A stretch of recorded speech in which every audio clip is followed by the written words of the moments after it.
Hello guys, and with each day it becomes more and more obvious that back in 2022 Russia has successfully activated a self-destruction program.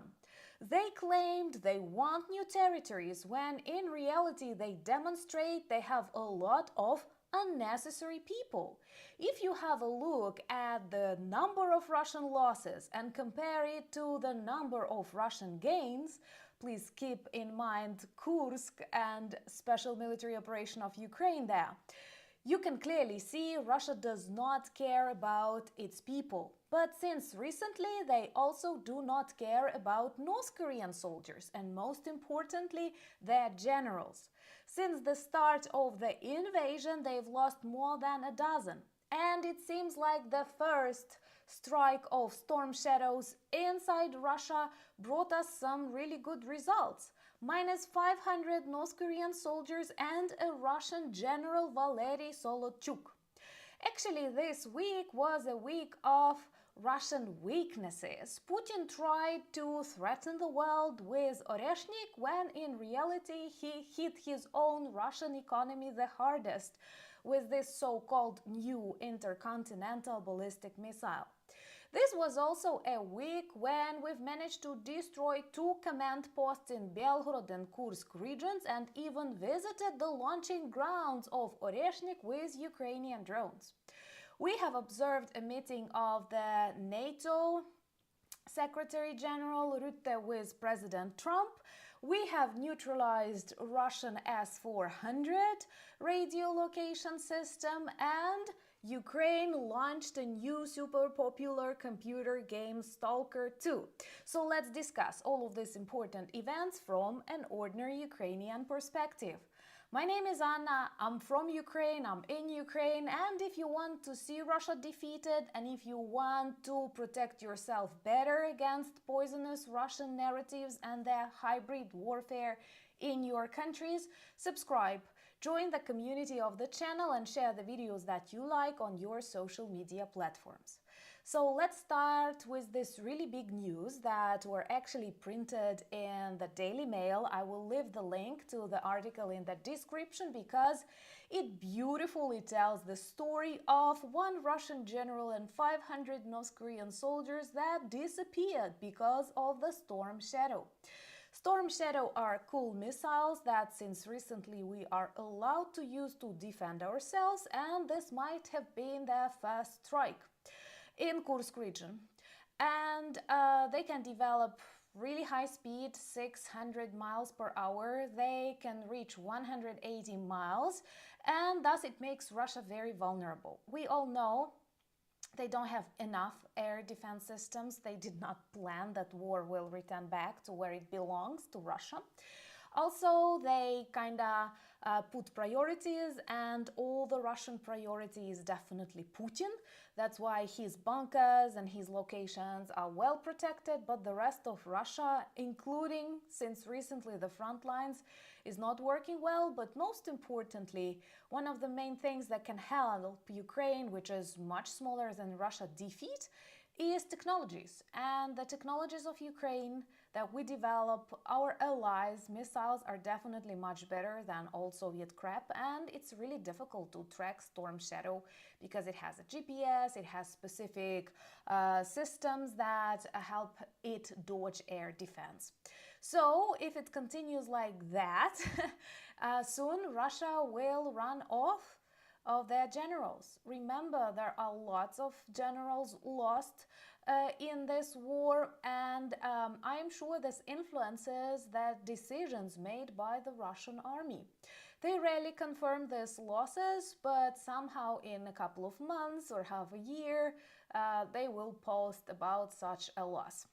And actually lots of people in comments to this Daily Mail article say that it may be that Putin's strike of Oreshnik was a reaction to the fact that he lost not just 500 North Korean soldiers, but also a general. And there are rumors that another general from North Korea was wounded.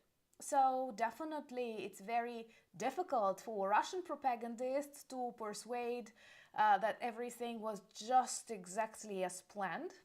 Or Putin is the greatest enemy of Russia, and it was planned that way. Maybe he was hired by aliens to destroy this dark empire.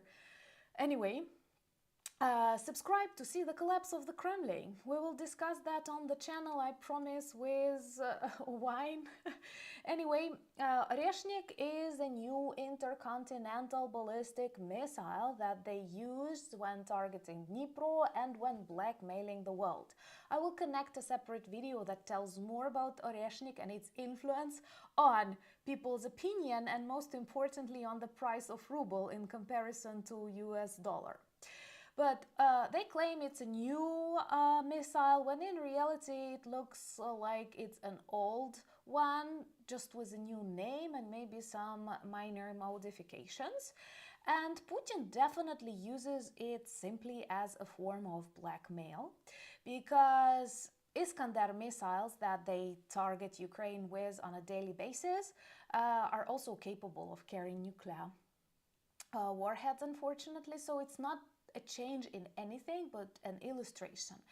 And you know that to survive, to reach some of their miserable goals, bullies love using fear. And the moment when you stop being afraid, they lose the powers, and then you see how actually vulnerable and easy to defeat they are. And I think this important moment is happening right now with our allies, both in North America, in Europe, and in different corners of the world, and of course in beautiful Australia and New Zealand. Greetings to all my viewers there. So all Putin wanted to do is to frighten people. He decided to rewrite this nuclear doctrine, but I need your attention right here, because his new nuclear doctrine actually illustrates that Putin is not confident in his new territorial gains, because according to the so-called Russian constitution, the temporarily occupied territories of Ukraine are already a part of the Russian Federation, just the same as Moscow, Tula, or any other district. But when we talk about the use of the long-range missiles, Putin understands that Crimea and, let's say, Zaporizhia or Luhansk is different from Kursk or Belgorod. Do you see this huge flaw in how he pretends he sees his gains and what he actually understands about the situation? So if you think from the Putin's point of view that Crimea is Russia, we've been using Storm Shadow missiles and ATACMS and other things there for more than a year already. And he did not rewrite a doctrine, he did not target Oreshnik. So he clearly knows where the border of Ukraine is. 1991, and that's what we want and need, together with the defeat of Russia, demilitarization of Russia, and imprisonment of Putin or other. I hope you can guess. I am kind to YouTube and I don't say the things that I think. Share the videos that you like, help us spread more information about the Ukrainian battle in Putin's war against the West, and not just Putin's, but also Kim Jong-un's, his Iranian and Chinese counterparts. Let's be realistic.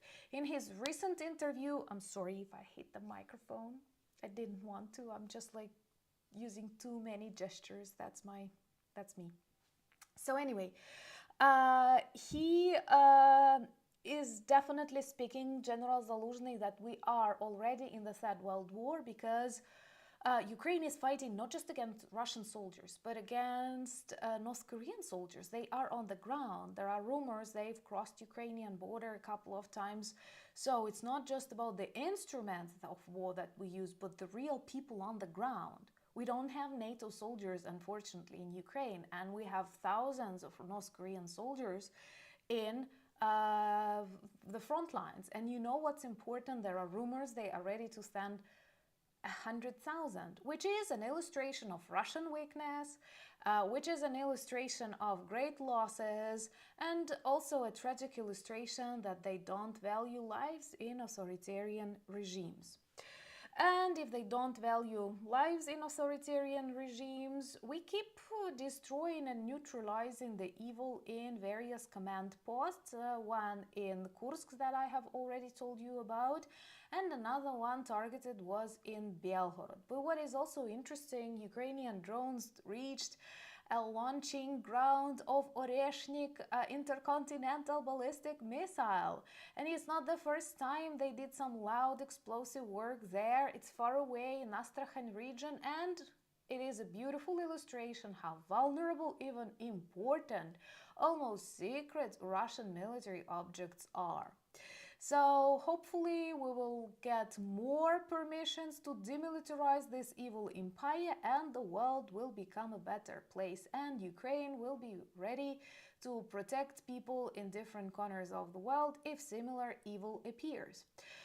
Just last night we targeted another important object, Russian radar location system S-400. These are new, these are bad, and it was neutralized in Kursk, thus making more Ukrainian territories safe and protecting us from Russian expansion.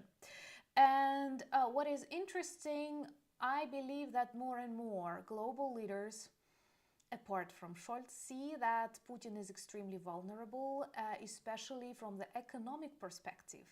And when he used Oreshnik, we could clearly see the tremendous drop in already very weak Russian ruble. It costs, like, you have to pay 104 rubles for just $1, and it's difficult to buy them. And you remember that inflation is desperately growing, and despite